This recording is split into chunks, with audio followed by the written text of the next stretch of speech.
Tonight, we have a pretty simple message. Lancaster decides, not FERC, whether Williams gets to unpreserve our farms and sabotage the sense of safety we once felt in our own homes, just so they can turn a buck selling fracked gas to foreign markets right under our feet. Lancaster decides, not FERC, and Lancaster says, no. Lancaster, not FERC, not the U.S. government, not dirty energy tycoons from Oklahoma or Texas. But Lancaster decides whether plowing through our Native American lands or drilling under the Conestoga River, for God's sake, is good for us and our children. And Lancaster says, no. Lancaster, not FERC, will decide. Lancaster, not FERC, will decide how this dangerous and costly game is going to go down if you fail to deny this project out of reckless complicity with an industry that has demonstrated nothing but contempt for our local communities. Lancaster, not FERC, decides whether the ASP ever goes into sacred ground that we call home, and Lancaster says, no! Homes are along a 1 mile segment of the PHMSA. This is considered a high consequence area. So in contrast to the information you were giving, which I believe you made a logical conclusion, but not based on probably facts that were submitted to you rather than just some testimony. But you'll see the alternate 22 is far worse. And so FERC should not recommend alternate 22 over the June 2015 route. And further, I request that the EIS is changed based on additional new information. Further, if the pipeline must traverse Conestoga Township, then FERC should recommend the pipeline follow the less densely populated areas, not go through town, follow the original route through Shanks Ferry, or the more recently proposed Conestoga alternative route that maximizes the use of right-of-ways and minimizes the impact on houses. Thank you very much. My job has been to take care of families and keep them healthy. But with being downstream status from Marcellus Shale and hydrofracking, I've seen an increase in respiratory illnesses and autoimmune diseases from exposure to proprietary contaminants used in this destructive project. More people are more sick. They also propose extracting 2.1 million gallons of water a day from the Conestoga River, transporting it 3 miles to the drill site where they will drill 90 feet under the Conestoga. This water will then be contaminated by surfactants and other drilling chemicals and not returned to the water cycle, but be stored in above-ground toxic water pits, also designated as needed in the FERC documents. If our planet is to survive and the babies I've delivered are to have an opportunity to live healthy lives with clean water and clean air as an inalienable right, the fossil fuels must stay in the ground. Lancaster has a long, proud history. It should have a long, proud future. Lancaster decides, not FERC. Lancaster says no. In mind, I strongly encourage FERC to embrace this long-term approach and require Williams Partners to expand and upgrade their existing pipeline infrastructure first. It is anti-sprawl and pro-environment. Thank you so much for the opportunity to share my thoughts. I'm Robin McGuire. I'm from Conestoga. And hey, I'm not a public speaker. I'm just an old woman who is here to talk about the older ones who have no voices. The Native Americans whose sites this pipeline will destroy, the burials it will go through. Lancaster County is considered the Indian capital of Pennsylvania, has over 1,600 registered sites on it. Imagine my surprise when I pulled out your little page here from your DEIS report, table 4.10.2-1. 16 sites in 36 miles? Are you kidding me? 16 sites. This is so wrong. This is so incomplete, and there's factual evidence to back it up.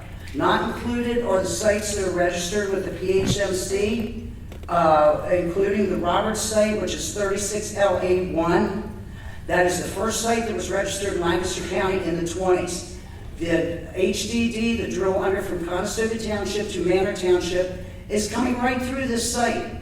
There's burials. There's a site there, and burials are federally regulated.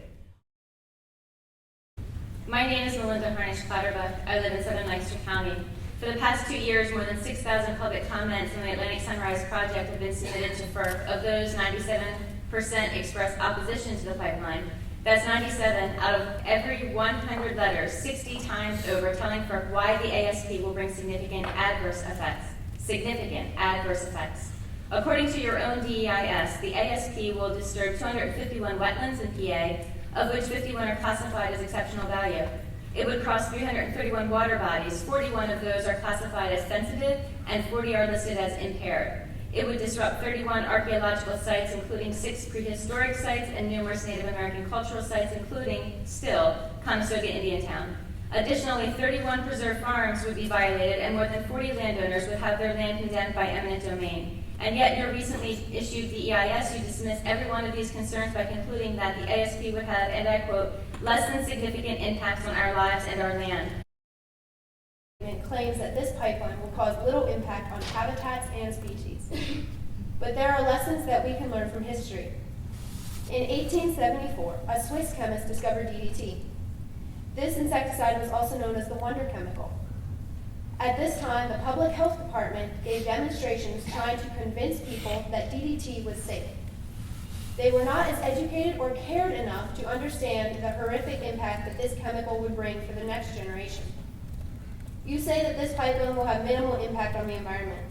Don't be like the Public Health Department in 1874 and underestimate the toll that this will take on my generation and generations to follow.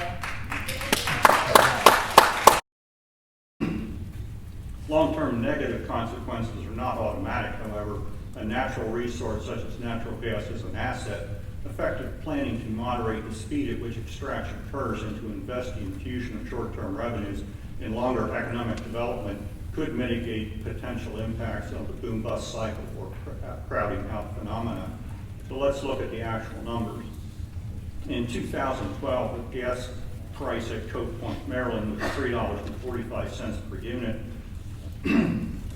for export, $3.45 plus $5 for conversion to liquid, plus $2 for Panama Canal transportation and $4 for shipping, means $14.45 the cost to get the gas to Asia. In Japan in 2012, the price was $13.15. In 2013, gas at Cove Point. I'm going to have to ask you to wrap it up. Your time's up, and I want other people to get a chance. In 2015, gas at Cove Point was $3.39 plus $11 equals $14.39, less than half of what Japan's $7.25 market would bear. So current LNG prices do not justify exporting American energy, and therefore, in the best interest of the public and in the best interest of the public in Pennsylvania, please deny all permits for the Atlantic Sunrise Pipeline. Considering the time that was spent on compiling the draft EIS, it is hard to imagine that accurate information about conservation easements, all of which are filed in the County Recorder of Deeds office, could not be attained. Each of the protected properties that will be crossed by the pipeline has a conservation value that must be protected. However, there is no mention of a mitigation strategy to protect the conservation value that this community has spent so much money and effort preserving and that each easement requires. It is our opinion, and the opinion of many in this community, that the route selected for the Atlantic Sunrise Pipeline was chosen specifically to take advantage of the number of farms subject to conservation and agricultural preservation easements, because the very easements intended to protect the land also lowers the fair market value of that property. By selecting a route for dozens of preserved farms, Transco gets the benefit of reduced compensation payments and reduced long-term maintenance costs because the properties will never be developed. And yet they provide no mitigation strategy for the loss of conservation value, even though they benefit from its loss. Since this project was first proposed, Transco has refused to acknowledge the interest Lancaster Farmland Trust has on those properties protected by conservation easements. Efforts by Lancaster Farmland Trust to discuss the restrictions of the easements and the need to protect the conservation values of those easements have not only fallen on the deaf ears of Transco, but have been met with threats to our landowners and our organizations. In fact, changes to the route have pushed the pipeline onto more and more preserved farms. Land conservation is part of the fabric of this county and this country. Landowners, many of them hardworking farm families, are willing to give up millions of dollars in financial gain to protect the land they love. Transco has failed to acknowledge our community's commitment to land conservation and environmental protection. They have ignored farmland preservation efforts and failed to develop a mitigation strategy to uphold the conservation value protected by dozens of easements on agricultural lands in the path of proposed pipelines. These failures are disrespectful to our community and represent a danger to the natural resources this community has so tirelessly and generously invested their money to protect. I call on FERC to require Transco to submit a mitigation strategy to protect the conservation value of all protected land in Lancaster County, and to scrupulously examine how the proposed Atlantic Sunrise project will impact permanently protected farmland and the natural resources the easement on those properties are intended to protect. Thank you. Thank you. The draft EIS exhibits numerous and serious deficiencies. For this reason, we respectfully request that FERC issue a supplemental draft environmental impact statement that addresses all of these deficiencies and open a new public comment period on the SDEIS. As referenced above, significant pieces of information are missing from the DEIS, and FERC should not proceed with the assessment or public participation process until the missing information has been collected, filed, and made available for adequate public review. These omissions include survey results and mitigation procedures with regard to special status species, site-specific plans for residences within 10 feet of construction areas, and site-specific crossing plans for the Appalachian Trail and other special interest and recreation areas. In addition, there are significant unresolved issues with the water quality certification process that the Pennsylvania Department of Environmental Protection has gone through so far. PADEP improperly issued its water quality certification without first reviewing the permit applications by Transco Williams for the stream and waterway crossings. As FERC is aware, public interest groups appealed the certification precisely because this project's water quality impacts are so significant and DEP's pre-certification review so deficient. As DEP completes the required record development and permitting, all of which should have happened prior to certification, DEP may conclude that under applicable state and federal requirements, it must deny these permits. Such permitting decisions, changes, and mitigation must be identified in FERC's NEPA review, and since they were not completed during the preparation of the DEIS must not be considered sufficient, and a supplement must be issued and open for meaningful public comment.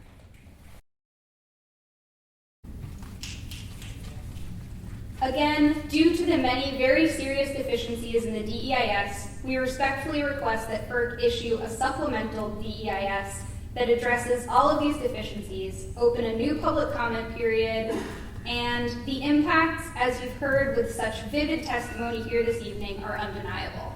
The review of this massive $3 billion project that will put so many people and special places in harm's way should not be rushed. If FERC takes its NEPA and public service responsibilities seriously, this supplemental DEIS is necessary. Finally, I would like to reiterate our request for an extension of the public comment period. Despite the many significant deficiencies, a 45-day public comment period for a review of a 1,342-page document is simply not enough, and an additional 30 days at a minimum is required for adequate public review. The FERC must take seriously the comments the residents here today have so eloquently stated, who stand to lose their quality and way of life. In addition to the technical asks outlined above, I stand with the residents in echoing the call that Lancaster decides, not FERC. And as you have heard over and over again tonight, Lancaster says, no!